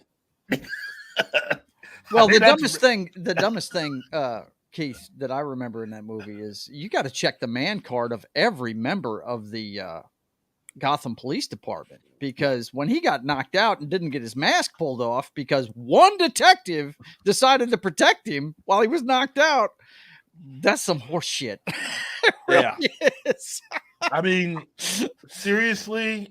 Somebody would have pulled his mask off. Somebody would have. Somebody would have gotten Gordon out of the way and done it. Somehow Jim Gordon has this superpower to keep all of these cops from touching Batman's mask, including his boss. Because remember, his boss was in that room too. Yes, he was. Well, if we would have done the full top 5 list, the Batman would have appeared on mine. at number 4. Yeah, that movie was just so full of dumb. It was just it's just full of dumb, and that's as far as I'll go. I'm sorry. I know that there's people out there that really thought this was the best movie ever, but let me also say this. If you're one of those people that was complaining about Man of Steel and the destruction and everything that Zack Snyder supposedly did with a lot of his movies in the DC universe, you're full of shit. Because the Batman was even worse. It was more of all of that. And it was dumb on top of it because you had the director going, well, he's finally going to be a detective. Yeah, he's a dumb detective. So basically, we're going to take the plot to the movie 7 and put it in the Batman universe. So it's dumb 7. Yeah. I mean, that's what it is. It's dumb 7. Yeah. Anyway, I'm done. I finished my list. Let's go to John. Thor: Love and Thunder. Oh, yeah. Wow. What a mess. They take one of the baddest villains in the Marvel universe, in the Thor Thor mythos, Gore the God Butcher, and turn him into a joke. Oh, you mean like the whole thing with the 10 rings and Iron Man and yeah, like they take the Iron Mans and make it. Yeah, that's. Except the thing is, Trevor Slattery was funny. He was enjoyable. I wasn't really laughing when they revealed who he was. No, I wasn't laughing, but I mean, that up to that point, I was laughing, and then it's like, wait a minute, wait, there is no Mandarin. No, there is, but you got to watch the Hail to the King one shot. Yeah. So yeah, I was done. Which I did. I'm looking at Krampus. Anyway, yeah, but there's just. Oh, you're killing me, Krampus. Oh, sorry, guys. Oh. Yeah, the screaming goats were the best thing in the movie. That's seriously, the best thing in the movie were the screaming goats. I think the best thing in the movie was wasted, and that was gore. The Christian Bale was the best thing in the movie. The best thing in the movie was the first 5 minutes of it, and after that, it was all downhill. I mean, let me at least say this to all of you people out there, especially you MCU fans, or at least Marvel fans, that are actually excited about the possibility of Henry Cavill coming to the MCU. What have you seen recently that makes you think they're actually going to treat him right? Doesn't matter what character he plays. What in anything that you've seen since the end of Phase 3, whether it be D+ or theatrical, has made you seem in your mind to go, you know what? Everything's going to be all right when they get Henry Cavill. Nope. No. Unless they give him like a complete producer's role where he's got complete creative control of his character. And anybody that's not going to happen. Anybody that's not going to happen. Nope. And let's just say it's also correct that they're going after The Rock. Again, anybody think that they're going to treat The Rock any better? No. They'll just saying they might treat him better than DC has, but just a little bit. Yeah. But it'll be uber woke, and he'll get his butt kicked by America Chavez. Something like that. Yeah. One for the team. Yeah. No. So, hey, MCU, we try harder. Okay. Anyway. Oh man. Anyway. All right, Joe. Oh man. Well, guys, it's already been mentioned. It was on Keith's list when I first heard that they were doing this. Being a fan of the series, and one of the few animated things I watch, being a fan of Toy Story, when I heard they were doing this, I said, "Oh, Tim Allen's going to be showcased completely by himself in a movie, and it's going to be awesome. Take my money now." I was all up for it, and then I would like to point out I did like Lightyear better than Thor: Love and Thunder. That ought to tell you something. Well, Lightyear was the total disappointment of the year for me. It really was. Yeah, it was horrible. Yeah. Well, I'm feeling all right. I can't go with you on that one. I can't stand it, man. I couldn't. It's horrible. It's horrible, and that's all I have to say about that. Stupid is stupid does, sir. That's basically what Captain America there did. Was screw. The whole thing was just a screw you to the fans. I no thanks. Yeah, Lightyear sucked. Yeah, I would like to point out that Lightyear was number 5 on my list. Yeah, I was fixing to say it had to be on everybody's list, but it's number 1 for me because I really was, when I first heard the idea, I was like, man, Tim Allen is going to be great in this, and they didn't even have him in it. I was like, what are you guys doing? And then Chris Evans decided to pull his pants down in public on the internet and just be a stupid son of a gun. So, yeah.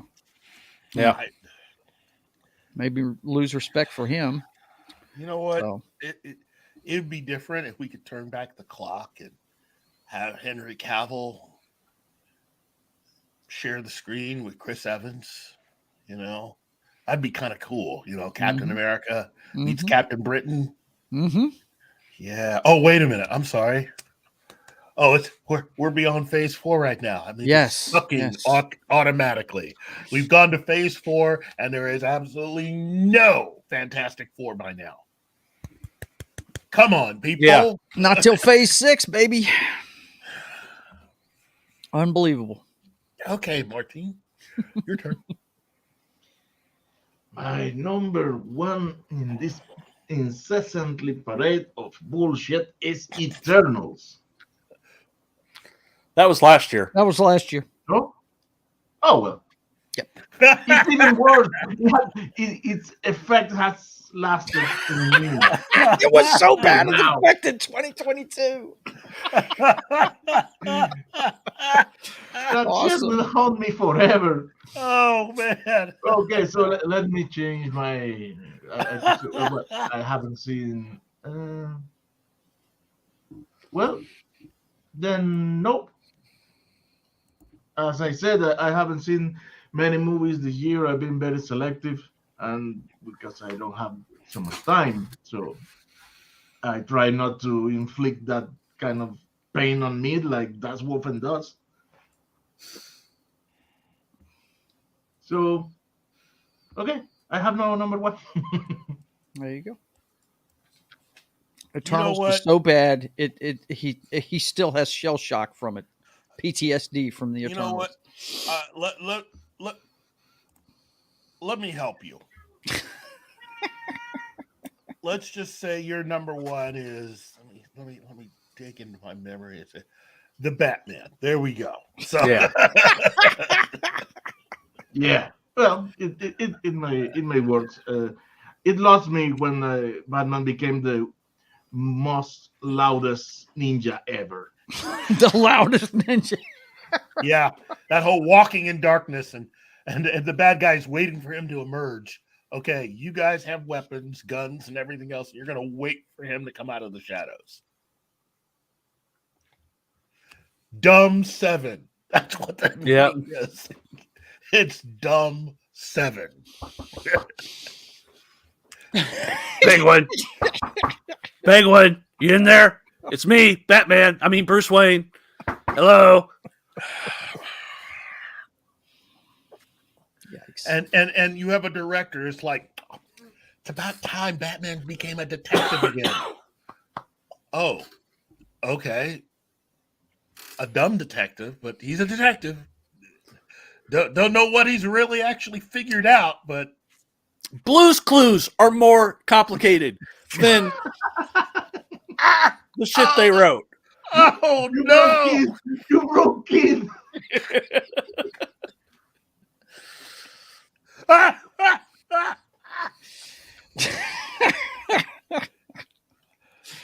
That's Oh a my win. Oh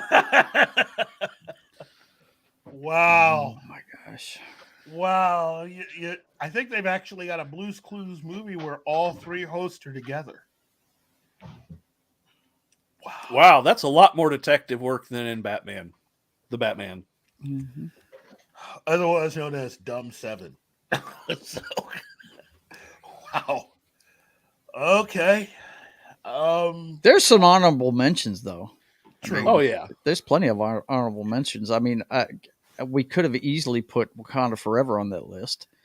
You know, I have to admit something. I kind of liked Wakanda Forever. Did you? Yeah, it's not. It's a middle of the road movie for me. Yeah. I didn't absolutely hate it, but it wasn't on my favorites. Obviously. Mm-hmm. I would throw up the Disney Pinocchio with Tom Hanks. I was going to say that one next. That's another honorable mention because that was just creepy. The creepy factor was just to the moon and back in that one. Yeah, no doubt. Guillermo del Toro's Pinocchio is a million times better than that. I haven't seen that one yet. Guillermo's just a talented guy. So yeah. Yep. That's the long and short of that. You know what? Let's just go ahead, given the time that we have left. Do you guys have at least one or two major names that are the definitive names within entertainment for the year 2022? I want you to think what would be your top three set of names of people who were just the definitive personalities. Now, I will go first. This year in entertainment,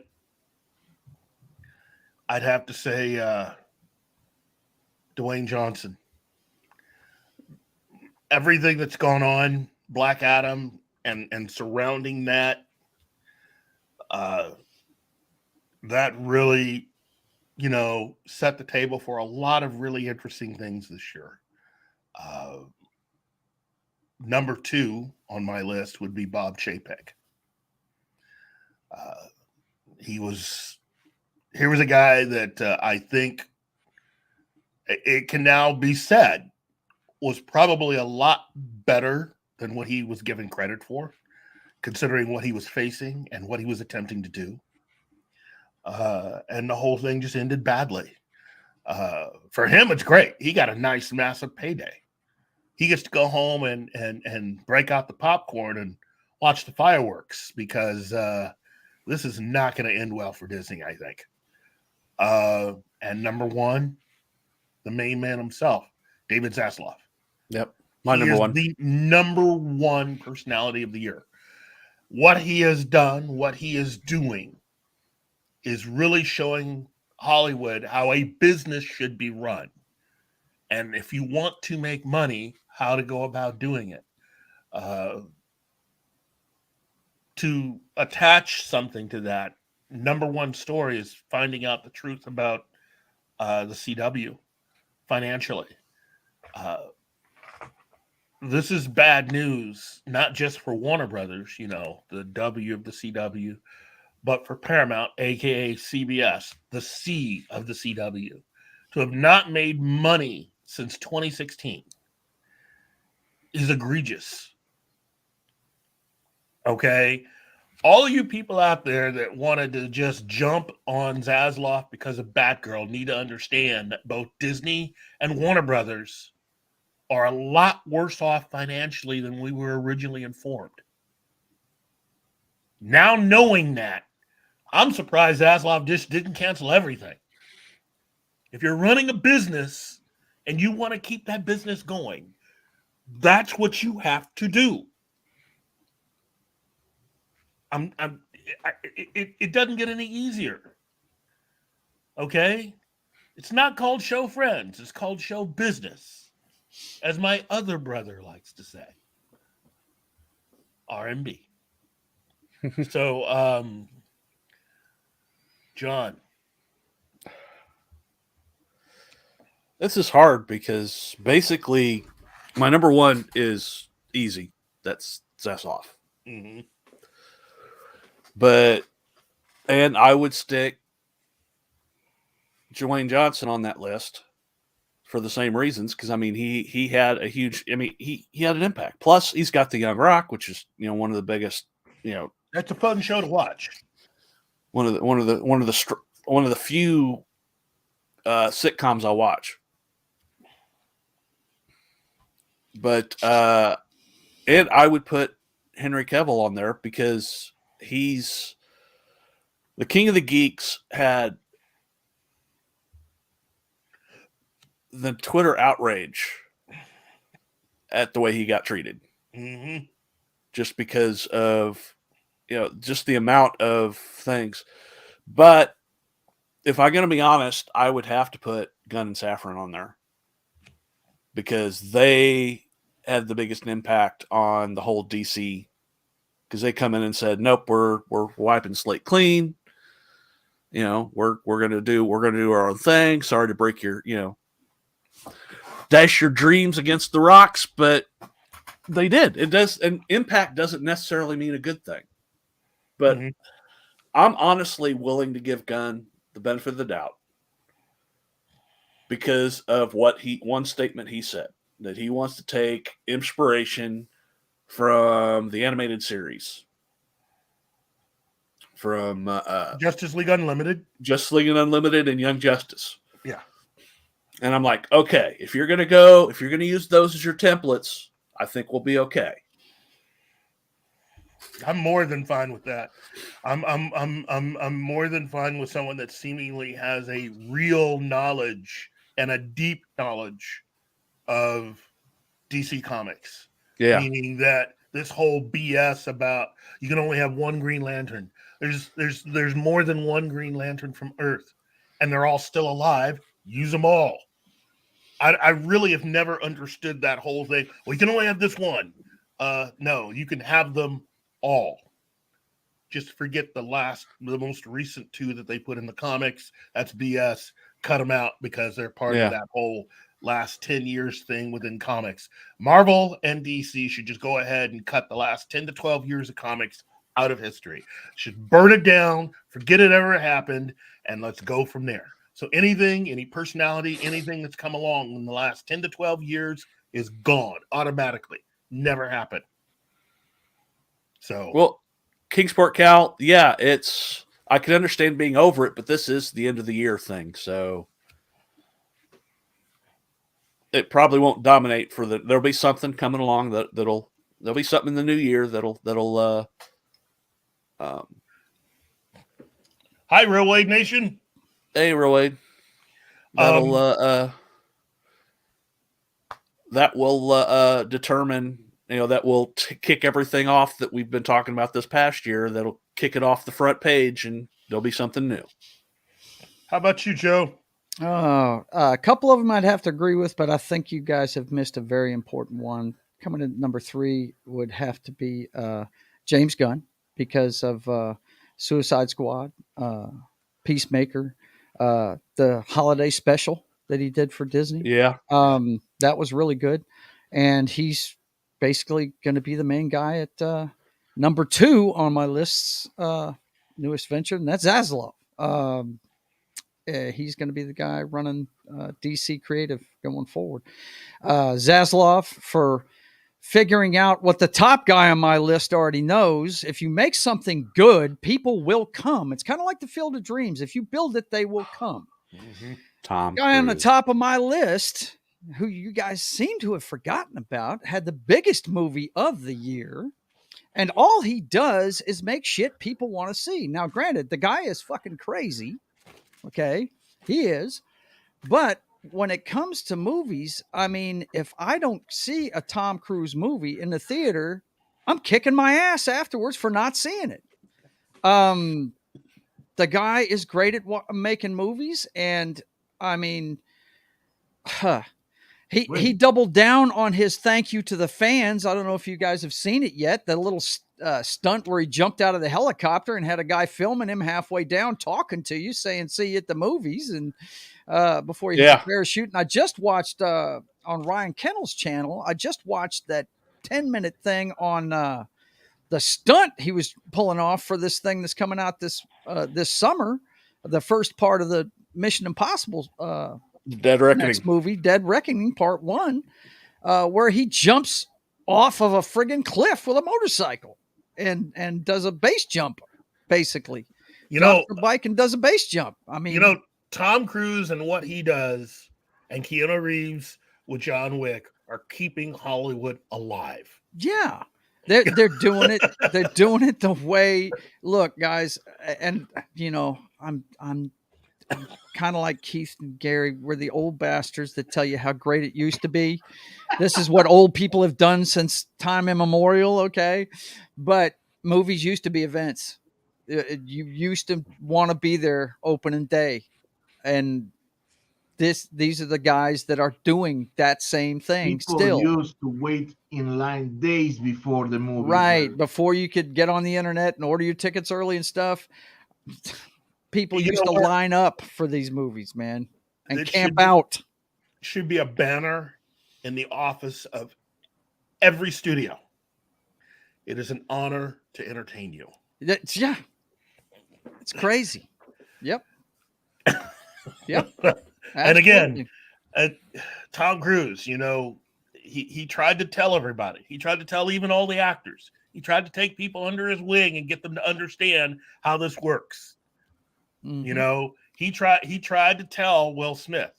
He tried to tell Jamie Foxx. He tried to tell everybody. It's the main reason why I keep telling people the whole Idris Elba is Bond thing won't work. Yeah. There's not enough time in your life to be able to get the people that have Bond to share some of the wealth and to give you control. They're never going to give you control. If the person that you're dating and or married to is crazy, you're not going to make them uncrazy. You just latched on to a wild ride. Yep, that's it. So your time is better spent basically doing the things that you can do. And really just work really hard at the stuff that you're really good at and know your worth. And Tom Cruise does that. And yeah, he's out there. He's out there. Mentally, he's out there. Now, let me be clear. I am not he's not one of my heroes at all. But when it comes to making a movie people want to go see, that guy knows how to do it. He knows how to do it. And Wolverine, I'm with you. When I saw the trailer for Dead Reckoning, I was, take my money now. I'm going to be there. Opening day, I'm going to be there. Take it. Because I want to see that stuff. Yes, absolutely, man. Absolutely. Sometimes he goes, just look at this Mission Impossible thing. Sometimes it goes off the rails. That John Woo one was kind of crazy. The third one sucked. But from Ghost Protocol on, it's gotten better and better and better every movie. So, yeah. Well, quickly, Martin, would you like to give your stuff, or would you like to move us on to the end of the show? No, let's move on. Okay. Well, listen, everyone. We have so much time because.